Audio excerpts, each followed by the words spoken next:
All right, we're coming up to the historic Fort Omaha, and today we're going to be looking at General Crook's house. This is a pretty badass place. It now is actually a community college, Metro Community College, and it's been around for, since like the 70s, I believe. I actually took some classes here. Now, just going around here, a lot of these buildings were built early 1900s, and it was still military and reserves and things like that. And you could totally tell by this building style that they were military, especially if you've ever been in the military.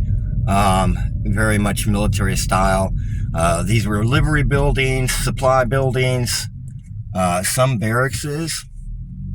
And now they're all used for part of the campus.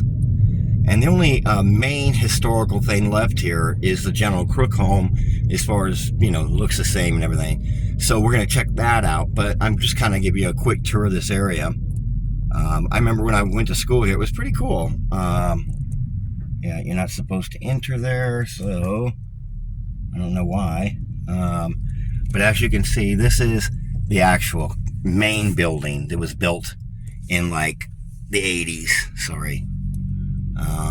So we're going to go through here and come up here. Now, some of these homes were homes of colonels and things like that were here. And also, as you saw, there's a wall. Again, like I said, in the early 1900s, a lot of this was built and used by the military still, but in a different way. Back in the day, this was the last major place to get supplies and stuff before dealing with all the Indian wars and things like that.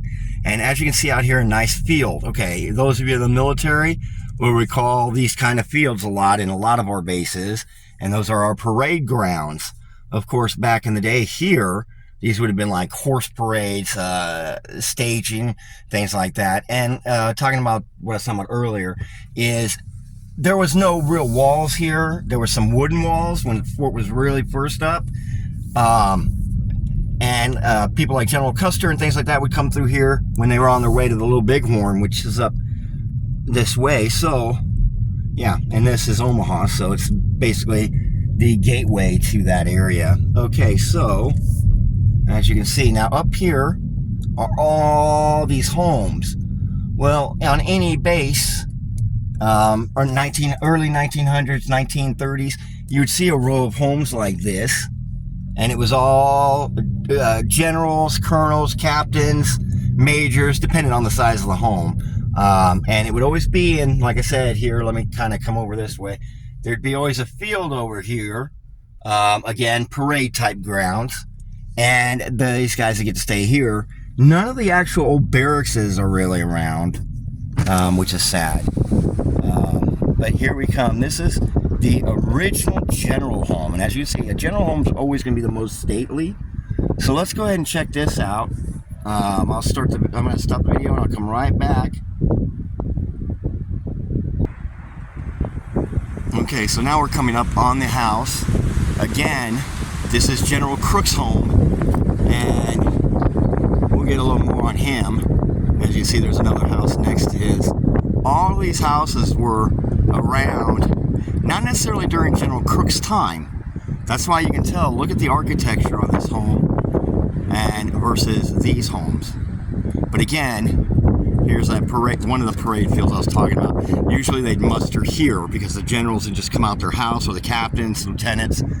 Well, usually not lieutenants, but most bases have this. I've been in the military, did 16 years myself, and my father was in the military. The only problem with getting houses on here is the kids can't play and things like that. Now, of course, this, like I said, this is no longer a military base. But this house was built in 1875. I'll come up here and show you the sign so you can pause the video and read it for yourself. But on April 27, 1875, General George A. Crook assumed command of the Department of the Platte, which then included Iowa, Nebraska, Wyoming, Utah, and part of Montana and Idaho. When the headquarters was shifted from downtown Omaha to Fort Omaha, Omaha Barracks in 1878, Crook first lived in wooden quarters An Army authorization for new quarters was approved on June 18th, 1878. So the rest of it I'll let you guys go ahead and talk about. And we're going to get in here. Now we're coming up to the actual house. I believe it is open today. I said it was. Pretty neat. Alright. Look at this. Boy, what a climb he had to take every day. But you have to assume this is the porch. And he could come out and he'd probably just sit up here and watch the troops. Wouldn't even half the time go down there. And just watch his people.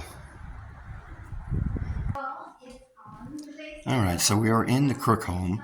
And this would have been where he received the guests, dignitaries, the two presidents that came here, and all his other generals from different areas. So he would come and bring them into this room, and it's a reception room. I mean, what it says, but basically, back then the house was also kind of an office.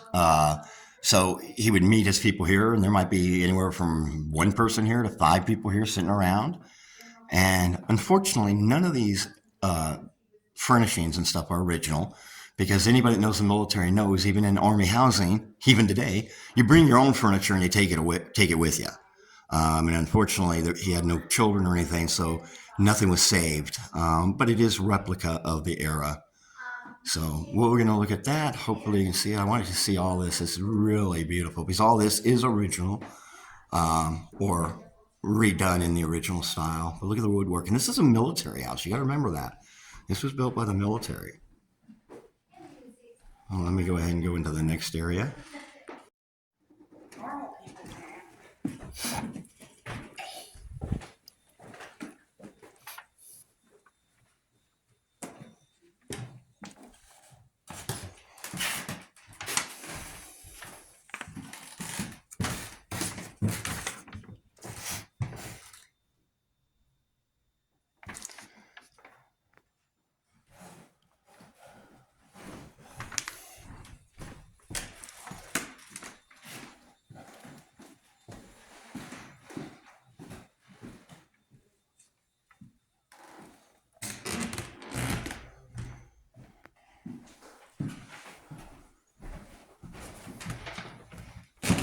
Sorry.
Fort Omaha, and you expect that there was walls. Mm-hmm. Is it on the river? River's just right over there. It would have moved to.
And over here across from the reception area is the family's parlor. So even if people were here, as you can see, there's double doors. Even if people were here in the waiting room and doing business or waiting to do business, the family could sit in here and enjoy their time, and the doors could be closed and no one would know. So you can totally see that. And a big, beautiful fireplace. Sorry if I'm moving too fast. I apologize. Eventually, when I get some more YouTube video people, I'll be able to afford a better camera and be able to afford better stuff. But for now, this is what it is. Okay, so we check that out.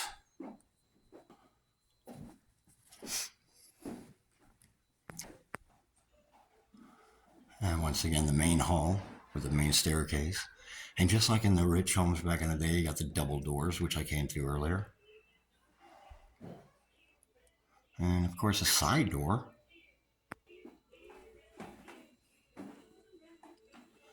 And this is the dining room.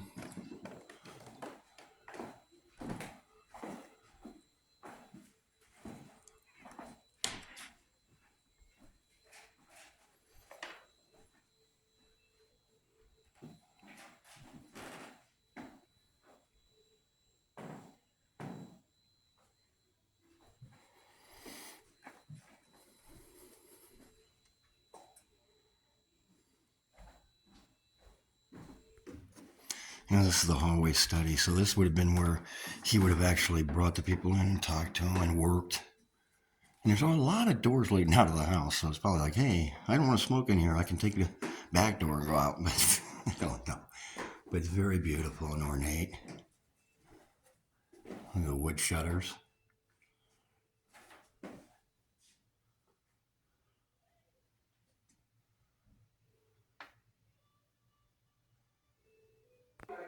Now there's a bunch of chairs in here, but this, and of course the sink wouldn't have been here, but this is the original China room. And even though a general is not considered a millionaire, when you're a general in the military, you're pretty much a millionaire.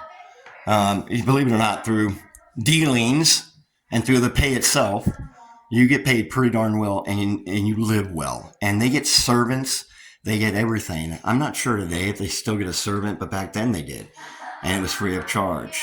Now this is a newer modern kitchen, or more modern, not modern, like 1960s, whatever, but this wasn't part of anything. This was actually maid's area.